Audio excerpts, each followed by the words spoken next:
Hi, everybody. This is Liz Garden. I am an elementary school principal from Mendon, Massachusetts, and we are coming to you here with another episode from the NAESP Principal Podcast. Very exciting that we are recording this live in person at the United Conference in Nashville, Tennessee.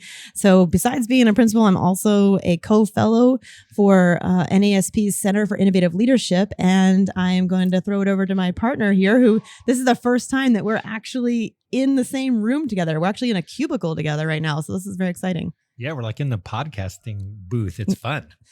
Hey, everyone. Scott McLeod, professor of school leadership at the University of Colorado, Denver, and a proud co-fellow at CIL with Liz. We are very excited today to spend some time with Erik Francis. Erik is an educator and author of several books, including Deconstructing Depth of Knowledge and Inquiring Minds Want to Learn. Erik, you want to say hi real quick? Hey, everybody. Thanks for having me on the show. I really appreciate you guys providing a forum here for this. Absolutely. Okay, so, well, I guess that's me, over to me now. So welcome, Erik. But before we dive in, let's start by having you just introduce yourself to our NAESP community. You know, tell us a little bit about who you are, what you do, how you got to this point in your career. Well, thanks for the forum and the opportunity. I've been an educator for going on 30 years now, believe it or not. Been a middle school and high school teacher. I was a site administrator for a little bit. Like to say that I am the prime example of why first year administrators need mentors and coaches. Because I'll tell you, I mean, it was an interesting experience, but and I'll admit it was not very successful. I was not a very successful administrator, but it put me on an interesting path, because what I realized was that what I wanted to be was an instructional leader. And what I felt like I was anything but when I was as site administrator. I mean, I was in charge of discipline. So Sure. Using my grandfathers who were NYPD officers, using their interrogation techniques to find out who skipped fourth hour or stole the cell phone. And so I went to work at the State Department of Education, Arizona. It was late 2000s, it was right before the Common Core standards, and specialized in doing compliance work with Title III first, English language learners, and then Title I. Then basically from there started, getting recommendations of people saying you should go become a consultant, which, I mean, I never even thought about that. I mean, this was a whole different era. Like now, it's like opened up this profession. I like to compare it to social media manager. Like 10 years ago, that profession did not exist. Now this whole thing about becoming an education consultant or an author, it's this pathway. But back then, I mean, it was not. It was just starting out. So I started out doing consulting, helping schools set up their Title I plans, and started presenting at conferences, being an instructional leader. And that's when I got approached, hey, do you want to write a book? And I was like, yeah, not in education. I want to write a novel or a screenplay or comic books. So I wrote my first book for ASCD, and then I've been just doing professional development ever since. So blessed to say that 12 years, my company's called Maverik Education, it's Maverik, no C in Maverick. And and I work with schools around the country, and the world's opening up. So now I've been blessed and fortunate to go around the world with it. Awesome. Thank you, Erik.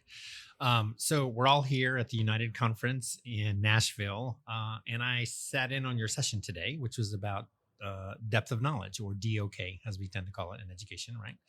And I saw that you really challenged leaders to rethink their understandings and beliefs around DOK. Can you give us a short summary for our listeners of your central argument? Like, what's the challenge with how P-12 schools think about and use DOK? Well, a lot of it has to do, unfortunately, about how DOK has been presented to us. And it's not so much even what DOK was, it's what DOK is and what it could become. It basically, when it comes to DOK, it's a different and deeper way of looking at your academic standards, your curricular activities, your assessment items. We have 60 years of Bloom's taxonomy, which is great, about looking at the level of thinking students must demonstrate, 35 years of a standards-based learning profession in which we've focused on skills and stuff, or cognition and content. Depth of knowledge asks people to consider and clarify what exactly students have to learn and how deeply they have to learn it. And that's described in detail by all the words that follow. the initial cognitive action verb of a standard. So you do your traditional method of unpacking, unwrapping standards. You circle your verbs, you underline your nouns, but then I'm going to ask you to take a highlighter and highlight everything that comes after that first verb. And that is basically what's in that highlighted area. That's what determines what exactly and how deeply students must understand and use their learning. So it's a different and deeper way to look at it. The unfortunate thing is there's been a lot of miscommunication and misinterpretations of what exactly depth of knowledge is. And you can go and present and talk about that, but it's not so much what it is or how we've been taught about it. It's where do we need to go with it now? I mean, this first came out in the late 90s, and then it was introduced widely during the Common Core implementation. But now we've gone through so many different things. Like, what could DOK become for us moving forward? And it's not just about looking at what that verb is and where it's categorized. It's really asking yourself what exactly and how deeply students must understand and use their learning. So, Erik, I think you said that very gently, but I think in your session earlier this morning, you had a whole bunch of people in the room who really kind of started to understand that they might be using DOK wrong. So. Yeah, well, there's a reason why I'm not doing that and saying like, you're all doing it wrong. Right. I'm doing it right. I know the way. And that's the thing, and I mentioned in my session is that I read a great book called Think Again by Adam Grant. And it's about the real true mark of intelligence is not the ability to think and learn, but to rethink and unlearn. And he talks about how we have knowledge. When we have knowledge, we take one or three characters. One is the preacher. And I'll admit, I've been the preacher for DOK. It's like the DOK wheel's inaccurate.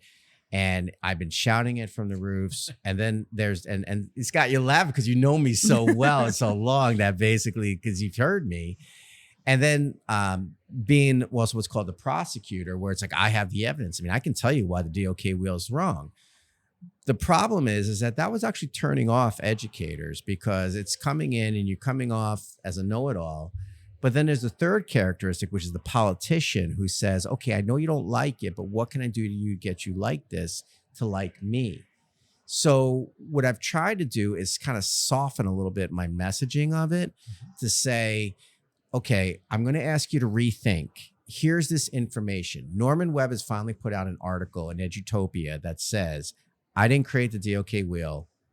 Don't use it. And you saw today in the training that I told everyone that they need to Google this and bring this back to their districts because this is the evidence. I mean, this is the person. Like gasps from the crowd. They're like, what? Yeah. It's like the guy said, like, it's like, don't use it. I didn't create this. Okay. So doing it that way and asking them, here's this information. I'm going to ask you to rethink. Okay. Let's review the information.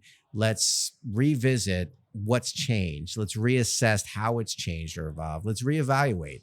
Is it accurate and appropriate or still? And then reweigh. Are we right? Are we still right? Were we once right? Or were we ever right? So when people come to me and say, so what you're telling me is we're doing DOK wrong. No, I'm telling you did it right based the way you've been taught and told. But now there's new information. Oh, okay. So we, when we know better, we do better. So I present that information to you, and then you need to decide, what am I going to do with that? So, and that's hard. And there's a difference between being a trainer and a leader. So when I'm training and I'm saying, here's the information, I'm going to ask you to rethink about it. I can't tell them you need to do this. I'm not their leader. I'm the trainer. That's why I think the school leaders, and why I often say the school leaders really need to get involved in this training, especially when it comes to depth of knowledge, because they have to lead it. They have to say, this is where we're going, and this is what I would like you to do. I have no teeth as the trainer to say that. I could just only share with you the ideas and information, provide you with the information as evidence, and then you need to take it from there. And then I'd have the discussion with the leader to say, okay, well, who's the person who sees it and gets it? Who's the person who's, I'm not too sure about this? Who's the person that's, this too shall pass? And who's the person who goes, nope, I'm fine. And how do you work with that? And that's the way that messaging gets out. So I'm trying to like soften my message a little bit, Scott. Fair enough. So, Well, I'm thinking about, I wish I had attended your session. There's just so many here to choose from, but I guess what I'm thinking about when you had said about referencing Adam Grant and that whole unlearning, I feel like that's a lot of what, as we talk to a lot of different principals across the country about trying to dig deeper and trying to really make changes in how we do education.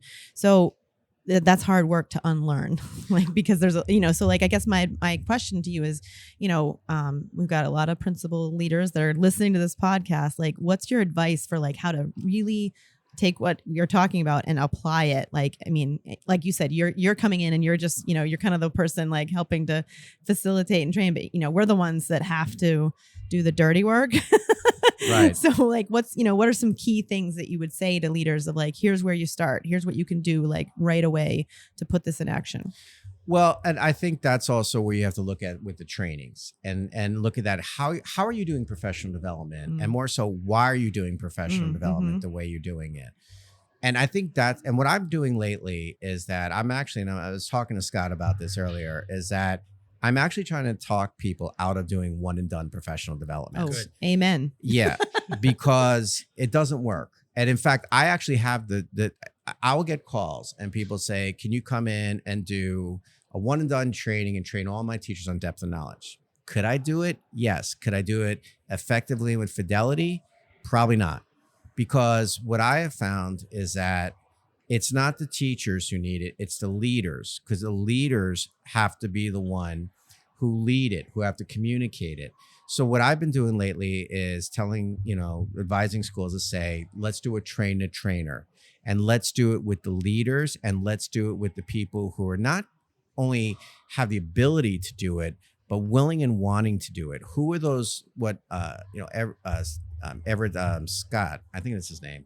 Everett Rogers, that basically, who are those early adopters that are willing and wanting to learn?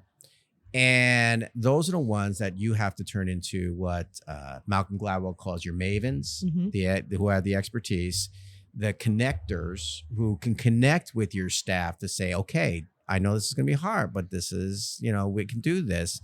And also your champions, the one who believes in it.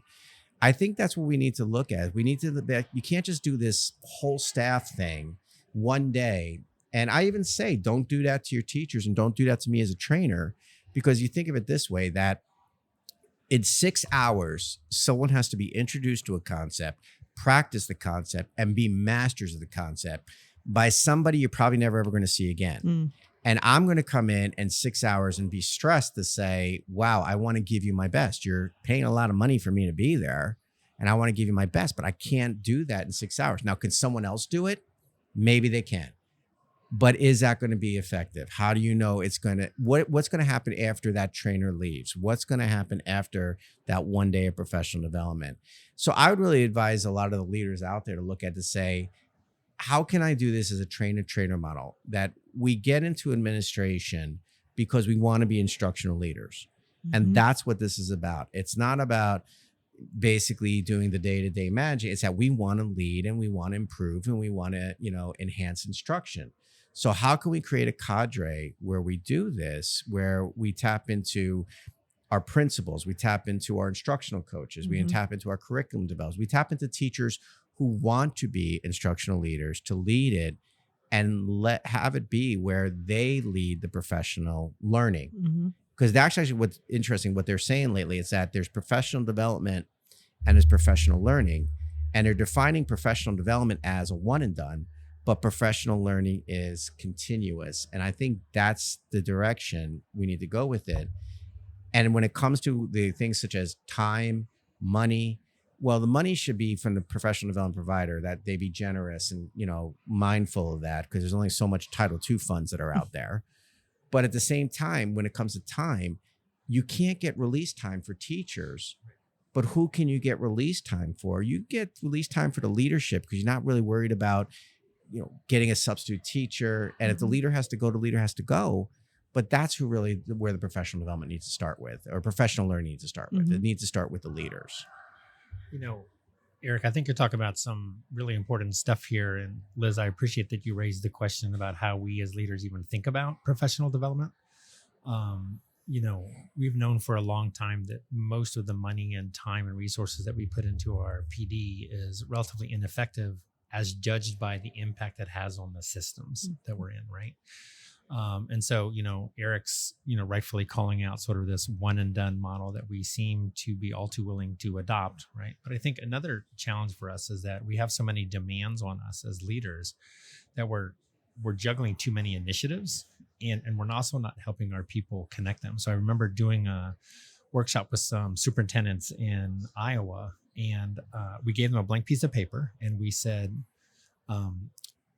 first, write down all the different initiatives that are happening in your district, and then draw a visual that shows how those connect with, reinforce, and support each other. Right. So just like, you know, the landscape of meaning making around all these initiatives. Right. And they did that. And they were like, this is really hard. And I said, cool. Now, if we gave that list to your teachers and your principals, would their diagram look like yours? Ooh, yeah. And they were like, no. Right. Right. And I said, and there's the Disconnect. issue. There's the issue, right? Well, there's no quick fix. And like I like to say, we want complex outcomes. There's no simple solutions to complex outcomes. And it takes time, and it takes dedication. It takes a commitment. And that's a very, very big thing. And yes, we do have a lot of initiatives, but is there a way that we can basically do it? Think about when we're teaching standards, okay? All the kids need to achieve that standard. So what are we doing to differentiate our professional development to make sure that all our teachers are addressing that? And a big thing is collective efficacy, because if you don't believe that all kids can do this, it's not going to fly. You know, I get this sometimes with depth of knowledge, where I get, you know, well, this is not for my kids. What do you mean this is not for your kids? You're being assessed on this. Okay. This is for your kids. Well, my kids can't, my kids don't. That's a negative mindset. It's that it's got to be that collective efficacy where we say, hey, we all believe that all kids can do this. And we need to also focus it on the kids. And one of the things I say about this, and this is an interesting thing about DOK and what I mean my mindset, is that it's not how your teachers are teaching, it's how your students are learning. So again, I talked in my session today, is that don't evaluate your teachers based on the depth of knowledge level that they're teaching, because they're all teaching beyond a DOK 1, because if they can explain what they're teaching, it's a DOK 2. If they can justify or verify or critique what they're teaching and validate it's whether it's accurate, it's a DOK 3, or consider different ways to do it. If they can make connections beyond the classroom or beyond the curriculum or across the curriculum, it's a DOK 4. So all our teachers are teaching at deeper DOK levels. And I'll even say to the teachers, I'll go to your administrators and say, you're all teaching at deeper DOK levels. But what's the level the kids are learning at? And that's huge. That's the huge shift. And they even going to teachers and they say, there's so much I have to teach. No, there's so much the kids have to learn. You need to figure out where they are in their learning. And that's where DOK and standards-driven learning can help you with that. Right. Okay, so wow, that was a lot. Actually, you know what? I was going to say, actually, maybe Scott, if you want to finish us up here with talking about Eric's new book. Yeah, absolutely. So, Eric, you got a new book out, Inquiring Minds Want to Learn, Posing Good Questions to Promote Student Inquiry. Tell our listeners what you're trying to do with the book, and also here at the end, how they can get in touch with you. Sure. So kind of like with DOK, rethinking DOK, what I'm asking people to do is rethink how we understand and use questions in the classroom. And traditionally, what we do in education, we do 3 things. We present information, we provide instruction, and we pose questions primarily for assessment. And what's interesting about it is that we are very uncomfortable when we're asking questions because we think we have to have an answer. But when I say posing good questions to promote student inquiry, you don't ask the question for an answer. You asking them to say, this is what we're going to address. This is what we're going to examine, explore, establish. So that's what the book's about, basically, is how can we shift it to not so much even saying like an inquiry-based learning experience, because even inquiry, if I tell you to go engage in inquiry or do this in inquiry, then I'm not really doing inquiry. I'm actually just telling you to do something. But how can we get back to a true Socratic method where I can walk in a classroom, ask the question, and have that question not only serve as the assessment, but also set the instructional focus, or even personalized learning when we say, how could you, how do you, how can you? So that's what the book's about. So it's an extension of my my first book, which was called Now That's a Good Question, which identified the 8 different questions that promote cognitive rigor. Now this is, okay, so how do I phrase and pose those questions that promote student inquiry? So in the book, there's a thing I call the Inquiring Minds Framework. So you hook them with a question. That's how you start it off. And based upon how the students respond, that's where you go with the inquiry. And there's 4 different pathways. Nice. You know, there's foundational, and you can use students' friend questions where you say, well, what is it you don't know or understand? How would you phrase that as a question? Understanding, which is standards driven, turn the standard into a question. Deep inquiry, which is that creative questioning, which is really hard to do because you have to really be a questioner to come up with that. And then the inquiry for expertise, which is, and this is the simplest thing. This is what you can do tomorrow. Take every standard and put 1 or 3 question stems in front of it. If I put how do you in front of that objective, now I have a question for assessment. If I put how can you, now I have a question for instruction. And in fact, I can use that instead of say I can as a learning statement. How can you? How could you would make the standard more of a question for inquiry. And some people would say, well, can I do assessment, instruction, and inquiry by just asking, how could you? Sure. Because that's the other thing, giving the kids voice, choice, and action. That's what really the underlying message of that book is. How can I ask questions that give the kids voice, choice, and action in their learning? I love it. Of course, I'm going to have to add that to my book list here. So that's Inquiring Minds Want to Learn, Posing Good Questions to Promote Student Inquiry. Because already as you were talking, I can't wait to go and talk with my teachers to say, like, instead of the I can statements, let's turn those into like, how can you do this? And that's an immediate, going to be an immediate game changer. And that's what the kids will remember. Because if you have I can statements, when you ask kids, what'd you learn in school today? They're going to say nothing because it's not theirs and they're not. So you're like putting words in their mouth. But when you say, how could you, or how can you? So, well, and they're wired for the questioning, right? I mean, I have a 4th grader going into 5th grade. And I mean, he asks me questions, I would say on average about 67 questions a day. So and I may or may not always answer him, but like already I'm just thinking like they're wired for that mindset of that's being inquiry. That's how children and adults typically communicate. Like there's research to show that kids between age of 2 and 5 will ask 200, 300 questions a day, all to their mother. Yeah, I get them all. Yeah, and because that's a trusted adult. But 2 things happen physiologically and socially is that when they go to school, their frontal cortex develops. So now they don't know how to ask questions like the way they did. That's why when 1st grade, you have these kids who go, I have a question. Well, what's your question? I went to McDonald's last night. Okay, well, what's your question? They have to learn what interrogative statements are.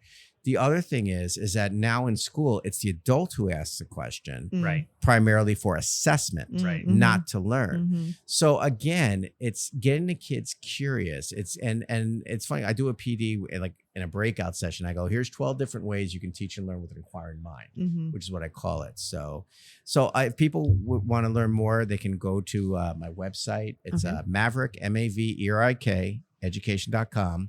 That's the name of my company, Maverik Education, no C. Got it. It's named after my daughters, Madison, Avery, and Amanda. And yes, I'm a child of the 80s. As I'm sitting here with an Eddie Van Halen tie on. Well, yeah, I was gonna close and say, that I'm so excited to be right here, right now. Then people would get the reference that, I just learned that Erik is a big Van Halen fan. And you can't see it in person, but he does have an amazing Van Halen tie on right now. So no, it has been so awesome to be able to connect with you in person in the podcast booth here at the United Conference. Thank you, Erik Francis, for joining us. I'm sure everyone that's listening has gained a lot, and you're going to you're going to start asking some more questions and want to find out more information, and check out Erik's site and or his new book coming out. So thank you for joining. This has been Liz Garden and Scott McLeod with the NAESP Principal Podcast.